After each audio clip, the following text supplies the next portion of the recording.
नमस्कार दोस्तों, मैं आपका computer teacher Kamlesh kid to digital learning class इस YouTube चैनल में आपका स्वागत करता हूं। Technovision institute of computer science में कंप्यूटर टीचर के पद पर मैं कंप्यूटर इंस्टीट्यूट के हमारे जो विद्यार्थी हैं उनका भी स्वागत करता हूं और जो अन्य दर्शक इस चैनल के वीडियो को देख रहे हैं उनका भी स्वागत करता हूं। MS एक्सेस 2007 के वीडियो की श्रृंखला हम निरंतर जारी करते रहे हैं। उसी श्रृंखला में आज MS एक्सेस 2007 में मैक्रो कैसे रिकॉर्ड करते हैं। आप लोगों ने MS वर्ड में मैक्रो को सीखा होगा, उसी प्रकार से MS एक्सेस में भी आप मैक्रो बना सकते हैं और उसे फिर से देख सकते हैं। तो यहाँ पे मेरे पास एक टेबल का डाटाबेस तैयार है जिसमें 3 टेबल है, कस्टमर्स टेबल, ऑर्डर टेबल और बुक टेबल। इसके अलावा हमारे पास एक क्वेरी है जो कस्टमर टेबल के ऊपर बनाई हुई है और एक रिपोर्ट है जो कस्टमर टेबल के आधार पर बनाई गई है। अब हम मैक्रो देखेंगे। मैक्रो क्रिएट करने के लिए क्रिएट टैब पर क्लिक करेंगे। यहाँ पे आप देखेंगे कि किसी भी टेबल को मैंने ओपन नहीं कर रखा है, ठीक है। जब हम टेबल को ओपन करके रखते हैं तो वह ऑब्जेक्ट जो खुला हुआ है वो यहाँ पर टैब के रूप में दिखाई देता है, ठीक है। जो भी टेबल या क्वेरी या रिपोर्ट आप खोल के रखते हैं वह यहाँ पर आपको दिखाई देगी। इन्हें मैंने अभी बंद किया हुआ है, आप देख सकते हैं। तो मैक्रो पे क्लिक करते हैं हम क्रिएट टेबल पर जाकर। यहाँ पे जैसे ही हमने मैक्रो को ऑन किया है, मैक्रो 1 नाम से एक टैब खुली हुई है और इसमें एक्शन और आर्गुमेंट 2 फील्ड आपकी यहाँ पर दिखाई दे रही है। जैसे ही हम एक्शन में क्लिक करेंगे तो बहुत सारे एक्शन हमारे पास यहाँ पर उपलब्ध है। तो मैक्रो के अंदर हमें एक्शन को लिस्ट में से चूज करना है और उसके आधार पे आर्गुमेंट उसको बताना है। जैसे कि सबसे पहले हम टेबल को ओपन करने के लिए यहाँ पे एक एक्शन देंगे, तो मैं ऑर्डर टेबल या बुक्स टेबल को ओपन करने के लिए यहाँ पे एक्शन देता हूँ। यहाँ पे या तो आप टाइप कर दीजिए या फिर इस लिस्ट में से चूज कर लीजिए। ओपन टेबल पे मैंने क्लिक किया। जैसे ही ओपन टेबल पे क्लिक किया, यहाँ पे डाटा शीट और एडिट ऑटोमेटिक टाइप हो चुके हैं। ये व्यू और डाटा मोड के नाम है। टेबल का नाम यहाँ पे नहीं आया क्योंकि हमने अभी तक टेबल चूज नहीं की है। आर्गुमेंट के एक्शन यहाँ पे दिखाई देते हैं। टेबल नेम में हम यहाँ पर क्लिक करेंगे, या तो टेबल का नाम टाइप करेंगे या फिर ड्रॉप डाउन लिस्ट में से टेबल का नाम चूज कर लेंगे। तो हम यहाँ पे ऑर्डर नाम की टेबल खोलना चाहते हैं, ठीक है। मैंने ऑर्डर नाम की टेबल खोलने के लिए एक एक्शन लगा दिया है। अब दूसरी जो रो है उसमें हम दूसरा एक्शन लगाएंगे। दूसरी एक्शन में हम कस्टमर्स टेबल को ओपन करने के लिए ओपन टेबल एक्शन लगाते हैं और यहाँ पे कस्टमर्स टाइप करते हैं, ठीक है। कस्टमर टाइप करते ही कस्टमर का नाम आ गया। कस्टमर टेबल को यहाँ पे ओपन करने के लिए हमने एक्शन लगा दिया। अब इस टेबल को हमने ओपन किया है, कस्टमर जिसका नाम है। कस्टमर्स टेबल में हमें फाइंड करने के लिए एक एक्शन लगाना है, तो फाइंड रिकॉर्ड यह एक्शन हमने लगाया है। और फाइंड क्या करना है, फाइंड व्हाट नाम का जो कॉलम है यहाँ पर हम फाइंड व्हाट में लिखेंगे। तो कस्टमर्स टेबल के अंदर मुझे पता है कि मैंने टेबल बनाई है, उसमें 104 एक स्टूडेंट का डाटा है और उसका रोल नंबर या आईडी है जो कि 104 नंबर दी हुई है। तो यहाँ पे हमने 104 नंबर का जो कॉलम है, जो स्टूडेंट का डेटा है, वो 104 फाइंड करने के लिए एक एक्शन लगाया है।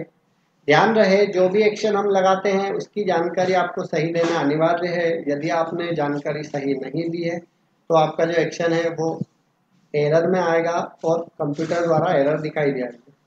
इसके बाद एक और एक्शन हम लगा देते हैं जो कि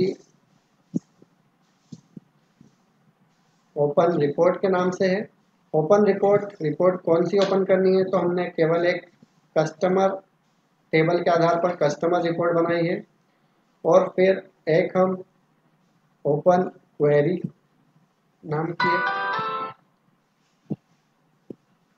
एक्शन टाइप करते हैं यहाँ पर, ओपन क्वेरी कस्टमर क्वेरी। इसके पश्चात हम यहाँ पर आपको इतना डाटा काफ़ी है एक बार बताने के लिए। इसके बाद एक और बार हम मैक्रो लगा के देखेंगे। इसको मैंने यहाँ से क्लोज कर दिया है। क्लोज करने के बाद कंप्यूटर द्वारा पूछा गया है कि क्या आप सेव करना चाहते हैं। हमें पहले से भी सेव कर सकते हैं या क्रॉस करने के बाद भी सेव कर सकते हैं। सेव कर देंगे और यहाँ पे नाम दे देंगे मैक्रो 1 के नाम से। यहाँ पे हमने सेव कर दिया इसे, जो कि यहाँ पे दिखाई दे रहा है। अब आप देख रहे हैं कि यहाँ पे ना कोई टेबल खुली हुई है, ना कोई टेबल ओपन है, ना कोई क्वेरी ओपन है और ना ही कोई रिपोर्ट ओपन है। जो जो एक्शन हमने दिए वो आपको याद होना चाहिए ताकि आपको बाद में चेक करने में समझ में आ जाए। जैसे ही आपको मैक्रो रन करवाना है तो आप मैक्रो जो यहाँ पर इस साइड में नाम आ चुका है, राइट क्लिक करेंगे और रन पे क्लिक कर देंगे या इस पर डबल क्लिक कर देंगे। तो हमने जितने भी मैक्रो के एक्शन लगाए थे वे सब जल्दी जल्दी कंप्लीट होते हैं, क्योंकि मैक्रो की स्पीड बहुत ही फास्ट होती है। इसलिए आपको ये समझना ज़रूरी है कि मैक्रो में क्या क्या चीज़ें और कितनी जल्दी हो गई है। हमने 4 एक्शन लगाए थे। पहला लगाया था ऑर्डर की टेबल खोलने के लिए, तो ऑर्डर नाम टेबल यहाँ पर खुल चुकी है। उसके बाद हमने कस्टमर टेबल को खोलने के लिए एक एक्शन लगाया था। इसके बाद मैक्रो में हमने कस्टमर टेबल में फाइंड रिकॉर्ड एक एक्शन लगाया था, जिसमें 104 नंबर का जो डाटा है उसको ढूंढने के लिए कहा गया था। तो 104 नंबर का जो आपका कॉलम है उसे हाईलाइट करके दिखाया गया है यहाँ पे। ये फाइंड एक्शन के द्वारा हुआ है। इसके बाद हमने रिपोर्ट को ओपन करने के लिए एक एक्शन लगाया था, तो रिपोर्ट भी हमारी ओपन हो चुकी है और क्वेरी भी हमारी ओपन हो चुकी है। तो मैक्रो द्वारा ये सारी चीज़ें ओपन की गई है। हमने आपको ये बताया था कि सारी चीज़ें हमने क्लोज कर रखी थी, बंद कर रखी थी। जो चीज़ें यहाँ पे ओपन हो चुकी है, तो मैक्रो द्वारा आप इस तरह से पुराने एक्शन को फिर से करवा सकते हैं। यहाँ से मैं फिर से सबको बंद कर देता हूँ और इस मैक्रो को डिलीट कर देता हूँ। इसके पश्चात एक और हम मैक्रो बनाते हैं। क्रिएट पे जाएंगे, मैक्रो पे क्लिक करेंगे, एक्शन दे दिया मैंने ओपन टेबल और कस्टमर।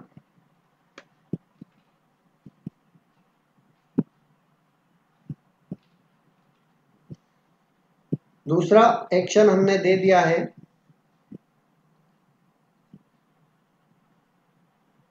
Open book table.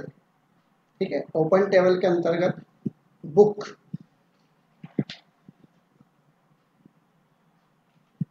ठीक, इसके बाद हमें पता है कि हमारी जो बुक वाली टेबल है उसमें कोई भी डाटा हमने इंटर नहीं किया है, वह टेबल खाली है। लेकिन हम यहाँ पे एक गलत रिकॉर्ड डाल के देखते हैं, गलत एक्शन डाल के देखते हैं। हम यहाँ पर फाइंड रिकॉर्ड डालेंगे और यहाँ पर डालेंगे 1011। क्योंकि हमें पता है कि हमारी टेबल में कोई डाटा नहीं था, लेकिन फिर भी हमने फाइंड रिकॉर्ड नाम का एक एक्शन डाल दिया है। अब आप देखेंगे हम इस मैक्रो को सेव कर देते हैं और यहाँ पे मैक्रो आ चुका है।